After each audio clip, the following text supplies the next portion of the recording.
All right. Hey, everybody. This is Vincent Easley the second, Vinny at RLM Radio, and find us at RealLibertyMedia.com. So this is our first out of the chute test stream here for YouTube Live. We'll bring it back over to the Blogcaster page, which is at Real Liberty Media and Ponder Gander.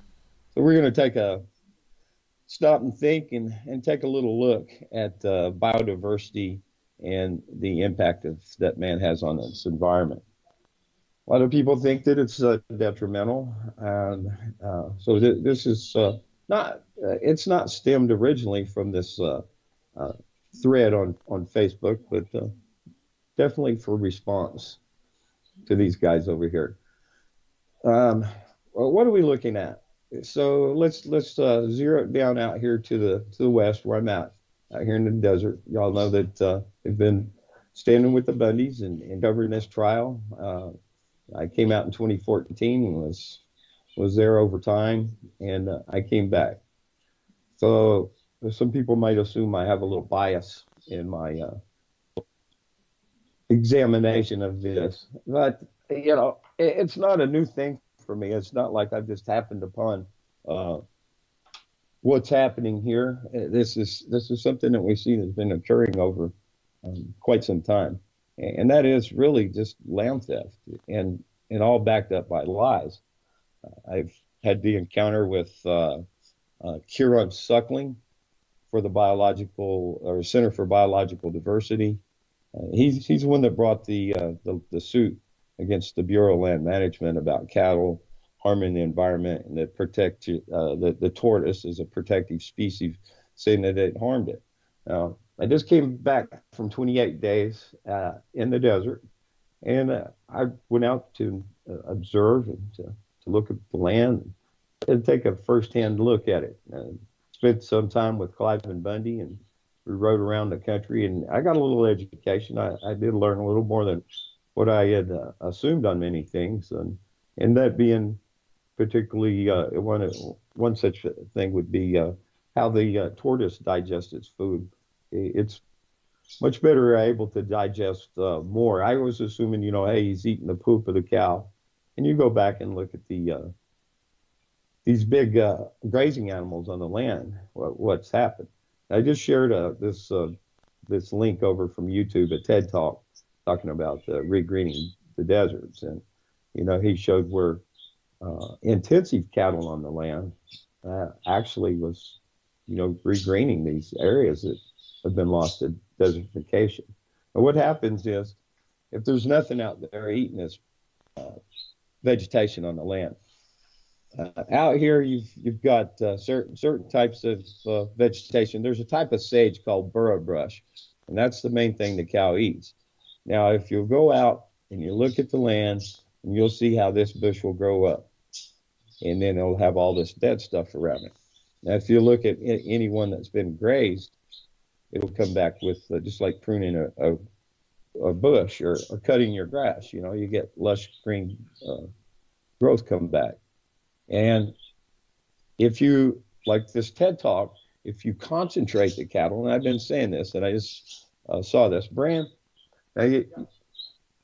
Thornton's here with me, and he's the one who shared that video with me where we're discussing this idea that cattle are actually beneficial to the land.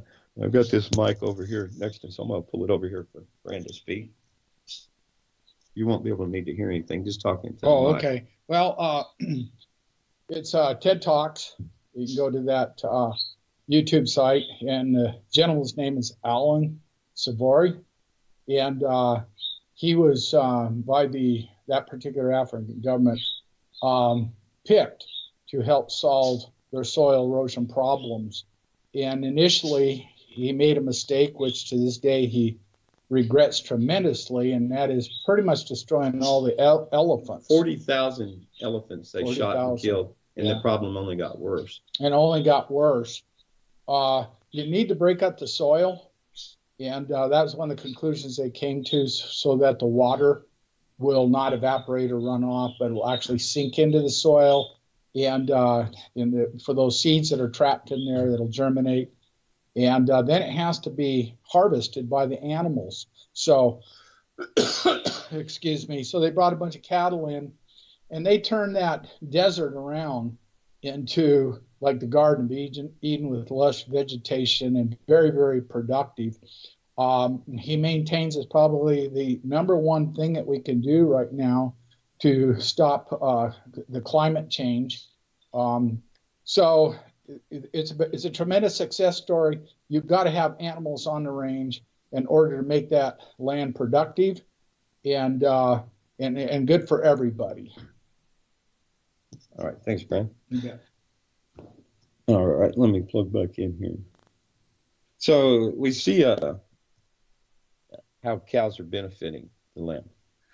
If you look out where Clive and Bundy runs cattle at, we're talking about a few hundred cows over many thousands of acres. And the numbers actually are so low that they're not even having much impact on the land. But you see the benefit of man on the land by tapping these springs up in the mountains there. They run out and then they quickly grow right back down underground. But when you catch them and pipe them down and you run off these lines to several tanks, distribute them throughout the desert, because the cows need water daily, pretty much. There's a little exception there that especially this breed that Cliven's developed out here to better be suited there for the land. But generally, they need to water every day. And then so you can distribute your cattle further upon this desert. And I'm going to tell you, I don't think people really realize what the desert is out here. It's hundreds and hundreds of miles of repetition of the same type of growth. Like I said, if it's not being grazed upon, it's growing up and then it'll outgrow itself and its root system won't be able to continue to sustain itself and it dies out. And then you've got that dead carbon there.